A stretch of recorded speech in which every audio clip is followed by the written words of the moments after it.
हे दोस्तों, वेलकम है आप सभी का एक बार फिर से मेरे यूट्यूब चैनल पे जिसका नाम है वेब जैन।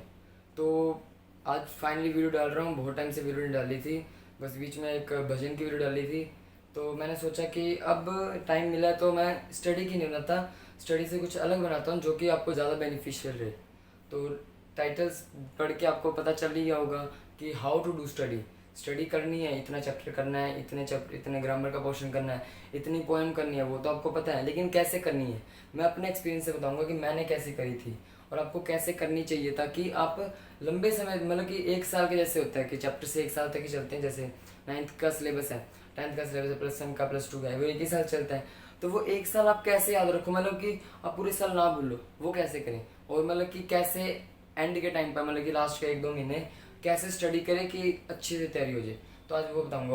आपको ये तो पता है कि आरओ में इतने पार्ट है और आपकी वितान उसके अंदर इतने पार्ट है, पोएम इतने, चैप्टर इतने हैं, लेकिन आपको ये नहीं पता कि स्टडी कैसे करें।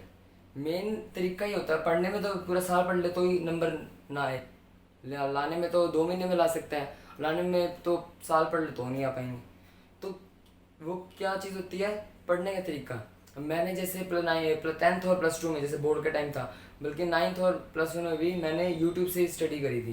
बस +2 में मैंने एक जो इकोनॉमिक्स थे वो ब्रदर से करी थी, बाकी सारे सब्जेक्ट मैंने अप्रोक्सीमेटली सारे सब्जेक्ट मैंने यूट्यूब से ही करे थे। और मैं क्या करता था कि यूट्यूब से पढ़ के उनको चैप्टर्स को डाउनलोड ही कर लेता था मैं, ताकि पूरे साल मेरी, मतलब कि पूरे साल में कितनी बार पेपर होते हैं तो वो निकाल लो, पढ़ो और आगे पेपर दो। मैं हमेशा ये करता था कि मैं हमेशा जो उसकी स्टोरी थी चैप्टर्स की, ये नहीं होता मैं चैप्टर को रट्टा नहीं मारता था, मैं चैप्टर की स्टोरी समझता था कि इस चैप्टर में ये चीज़ ऐसे हुई, मतलब कि एक उसकी इमेजिनेशन, अपने माइंड में उस चीज़ की इमेजिनेशन कर लेता था, जिससे कि मुझे आंसर्स लिखने में भी हेल्पफुल होती थी।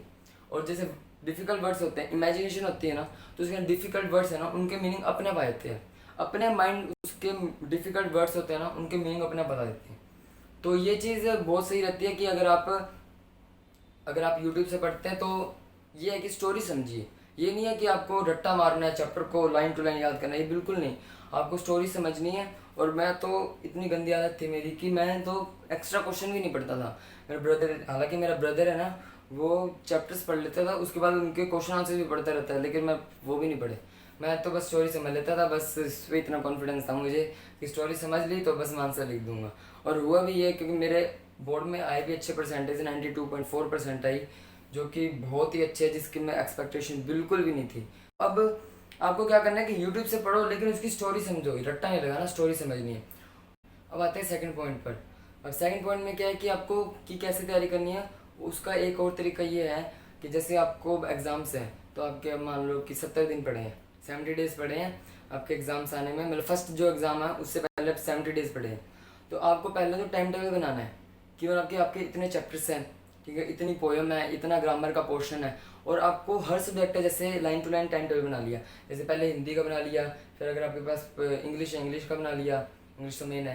म्यूज़िक है, म्यूज़िक का बना लिया, फिजिकल है, फिजिकल का, इकोनॉमिक्स है, जियोग्राफी है, पोल्स हैं, जो भी है उसके लाइन में पहले तो ऊपर चैप्टर्स लिख लो कि इसके 28 चैप्टर्स है, इसके 10 चैप्टर्स है, इसके 8 चैप्टर्स है। उनकी लेंथ के हिसाब से आप उनको डिवाइड कर दो 60 डेज में, 60 डेज में डिवाइड कर दो। और आपका टारगेट ये रहना चाहिए, जो आपने एक दिन में लिखा हुआ है 6 के 6 सब्जेक्ट का, वो आपको करना ही करना है, चाहे कुछ भी हो, चाहे रात के 2 बजे, वो करना ही करना है। और वो अच्छे से करना है, ये नहीं ऊपर से पढ़ के कि आपको थोड़ा टाइम बाद दोबारा पढ़ना पड़े, ये चीज़ नहीं होनी चाहिए।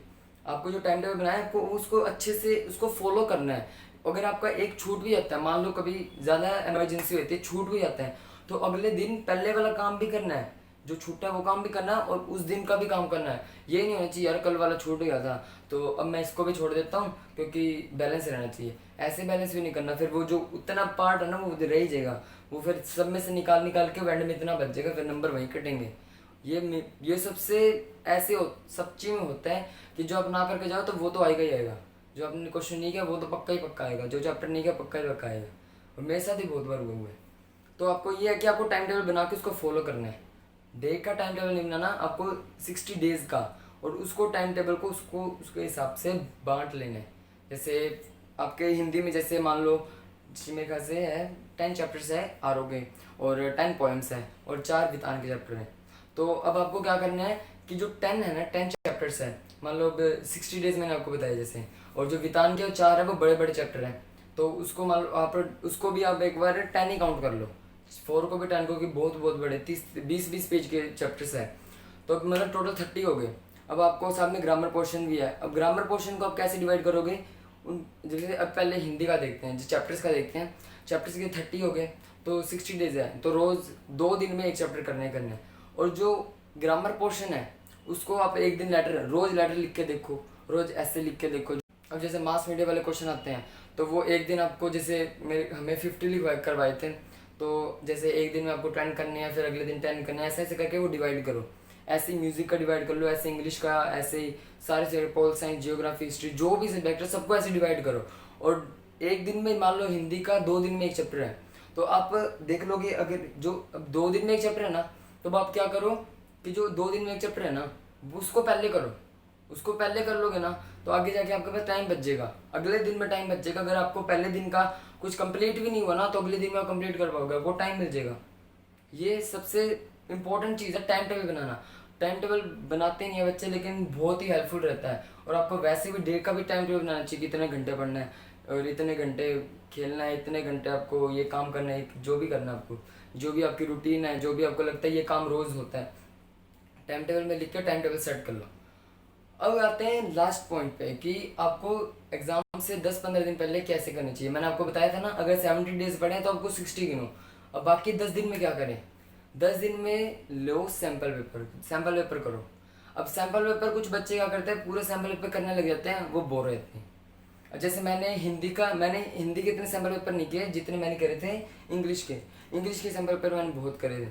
जैसे मैंने क्या किया कि पहले 5 सैम्पल पेपर थे, जैसे हमारे पोर्शन बने थे इजी, हार्ड और डिफ़िकल्ट। तो मैंने क्या किया कि पहले इजी के 2, हार्ड के 2 और डिफ़िकल्ट के 2, 6 हो गए ना टोटल। तो मैं क्या करता, 6 जैसे टाइम लगा लेता था कि इतना टाइम लगेगा, कितना टाइम लगेगा, तो मैं पहले उनको किया, आगे वाला पोर्शन किया मैंने। जैसे हो गए ऐसे हो गए सेक्शन है, शायद 3 सेक्शन होते हैं, 4 सेक्शन होते हैं, तो मैंने एक सेक्शन किया। और जब तक वो एक सेक्शन कंप्लीट नहीं हुआ ना, 6 सैम्पल पेपर के एक सेक्शन कंप्लीट नहीं हुए, तब तक मैंने आगे सेकंड सेक्शन छेड़ा नहीं, और ना ही मैंने उसे पढ़ा। आप पहले बात तो आप जैसे किसी भी आप अपनी स्टेशनरी शॉप पे जाओगे, तो वहाँ से आप जो अभी नया है, जो नया एडिशन आया है 2020 का, उसको उससे करना। 19 का भी कर लेना, 19 और 20, 18, 19, 20 3 साल के करना। उससे पहले वाले का वो सिलेबस चेंज रहता है, तो इसलिए अब तो वैसे ही सिलेबस चेंज हो गया, तो आपको 20 वाला लेना पड़ेगा। और जैसे अब आप कर रहे हो ना, तो 6 सैम्पल पेपर हो गए ना, तो आपको 6 के पहले फर्स्ट पार्ट करना है, वो आपकी मर्जी, आप करना सी सेक्शन कर लो। मान लो अगर आपने चैप्टर्स पढ़े हैं, तो आपको जैसे आपने कभी कभी होता है कि आप चैप्टर्स बाद में पढ़ोगे, तो ये होता है कि अब आपने सब पढ़ा हुआ है, जैसे 60 दिन थे आपके पास, सब पढ़ लिया आपने, तो अब क्या करो कि जो आखिरी के 10 दिन है उसके अंदर सैम्पल पेपर करो। और कैसे करो कि पहले आप एक सेक्शन करो, सी सेक्शन करो। आपके पास जैसे 10 दिन है, तो कितने 5 सब्जेक्ट हैं जैसे, तो अब क्या करो कि पहले 5 दिन, एक दिन में मान लो आप तीन सैम्पल पेपर कर लो, एक इजी, एक डिफिकल्ट और एक हार्ड, ठीक है। 3 सैम्पल पेपर कर लो, पहले उसका फर्स्ट सेक्शन करो, फिर उसका सेकंड सेक्शन करो, फिर उसका थर्ड सेक्शन करो। और आप अपने टीचर से चेक करवा लो, टीचर्स मना तो करेंगे नहीं बिल्कुल भी, कि चेक करने से मना तो करेंगे नहीं, तो आप उनसे चेक करवा लो कि कैसे, वो आपको मार्क्स दे देंगे, और उसी के बेसिस पर आप अपनी इम्प्रूवमेंट करते रहना। और जो अटेम्पटेशन है, लाइन मार्क करनी है, जैसे एक क्वेश्चन हो गया, जैसे ये क्वेश्चन हो गया, इसके बाद आपको डबल लाइन मार्क करनी है, और अगला क्वेश्चन होगा इसके बाद डबल लाइन मार्क करनी है। ये चीज़ का बहुत अच्छे से ध्यान रखना, और राइटिंग अच्छी होए, और साइड में बॉर्डर्स बनाओ, ताकि एक वैसे बॉक्स में रहता है तो अच्छा लगे। और अब आपको जैसे आखिरी के 5 दिन रह गए, 5 दिन में आपको एक एक सीधा के सैम्पल पेपर करने हैं। अब आगे के 5 दिन है, इसके अंदर आपको क्या करना है, पूरा सैम्पल पेपर करना है, और टाइम नोट करना है कि आपको अपने पास रखना है 3 घंटे। अलार्म जैसे होता है, स्टॉप वॉच होती है, टाइमर होता है, और 3 घंटे का लगा दो, और आप कोशिश करो कि 3 घंटे से पहले आपको करना ही करना है। और जब आप एक एक सेक्शन कर रहे हो ना, तब भी टाइम लगाओ। जैसे आपने वो तो बनाया होता है कि पहला सेक्शन है 45 मिनट में करना है, दूसरा सेक्शन है हमें आज 1.5 घंटे में करना है, अगला सेक्शन है बाकी इस टाइम में करना है, तो आप उसको टाइम डिवाइड कर लो। और जब मान लो अगर पहला सेक्शन कर रहे हो 45 मिनट्स का, तो आप 40 मिनट्स का टाइमर लगाओ, और कोशिश करो कि 40 मिनट्स में कर लो। क्योंकि अगर घर पे 40 मिनट्स में कर रहे हो ना, तो स्कूल में तब जाके होगा 35 मिनट्स पे, क्योंकि घर पर तो डिस्ट्रैक्शन होती रहती है, लेकिन स्कूल में डिस्ट्रैक्शन नहीं होती। बोर्ड के टाइम पर। और ठीक है, तो मतलब कि डिस्ट्रैक्शन नहीं होगी। तो आप 40 मिनट्स, जैसे आप 45 आपने अंदाज़ा लगाया है, तो आप 40 रखो और बोर्ड में जाकर आपको 35, मतलब टाइम बचेगा, टाइम की पूरी बचत है। ऐसे कर करके आपको मतलब कि जो सेक्शन कर रहे हो ना, आपने टाइम डिवाइड किया होगा और उसका टाइमर लगा लो और उसके हिसाब से ही आपको करना है। अगर आपको टाइमर छूट जाता है तो ये ना हो कि आप पेपर ही छोड़ दो। आप आगे देखो कि कितनी देर में ये हो रहा है, फिर अगला करो, फिर ये देखो कितनी देर में हो रहा है। मतलब कोशिश करो कि आप टाइम के अंदर, मतलब टाइम से पहले ही करो अपना जो भी सेक्शन है, टाइम से पहले करो। और बाकी 5 दिन है उसके अंदर आपको पूरा पूरा सैम्पल पेपर करना है। एक दिन में जैसे हिंदी का होगा, एक दिन इंग्लिश का, एक दिन साइंस का, जैसे जो भी आपके है, जो भी आपके सब्जेक्ट हैं, आपको पूरा सैंपल पेपर करना है। और जो पूरा सैंपल पेपर है ना, उसका भी टाइम लगाना आपको। जैसे 3 घंटे का होता है तो आपको लगा लो 3 घंटे, 40 मिनट का लगा लो, 45 मिनट्स का लगा लो, या फिर 50 मिनट्स का लगा लो। आपको आप अपने ऊपर डिपेंडेंट, आप आपके ऊपर डिपेंड है कि आप कितने का लगाना चाहते हो। तो अब आप उसके जैसे लगा दिया तो आप कोशिश करो कि उससे पहले कंप्लीट करो और अच्छे से लाइन मार्क करके, स्केच करके लाइन अच्छे से, डबल लाइन स्केच करके अच्छे से। और 15 मिनट आप निकाल लिया करो अलग से, कि अगर मान लो कभी शीट होती है नहीं आ रही होती तो वो चीज़ करके। और आप बाजार मार्केट से आप अकाउंट्स वाली शीट ले आना, ताकि जैसे जो पेपरों में होती है वही शीट पर आप करो, ताकि हाथ सेट बैठ जाए। मैंने तो अकाउंट शीट पर ही करी थी, उसमें हाथ सेट बैठ गया था। तो बस यही है, आपको मेन तो यही चीज़ का ध्यान रखना होता है कि पेपर आने से पहले पहले ये चीज़ कि आप पहले स्टडी, आपने पूरे सिलेबस कंप्लीट किया है, उसके बाद आपको टाइम टेबल बनाना है। उसके बाद आपको टाइम टेबल बनाना है, लेकिन आपको कैसे बनाना है, चैप्टर्स का टाइम टेबल बनाना है, डे टू डे का नहीं, चैप्टर्स का टाइम टेबल बनाना है। और उसके बाद आपको क्या करना है कि स्टडी कैसे करनी है, मतलब कि आपको पेपर कैसे करने हैं, अटैम्प्ट कर घर पे अटैम्प्ट करके देखना है, टाइम लगा के चेक करना है 10 दिन पहले कि सैम्पल पेपर्स करने हैं, कितने भी साल के, 3 साल के ले लो या 4 साल के ले लो। और ये भी आपकी बोर्ड के, पिछले साल के बोर्ड के एग्जाम पेपर भी कर लो, वो ज़्यादा बेनिफिशियल रहेगा, क्योंकि अंदाज़ा रहता है कि इस साल ये आ सकते हैं। ठीक है, तो आज की वीडियो यहीं ख़त्म होती है। तो मेरी इस वीडियो को लाइक करें, शेयर करें और कमेंट करें अगर आपको कोई क्वेरी हो।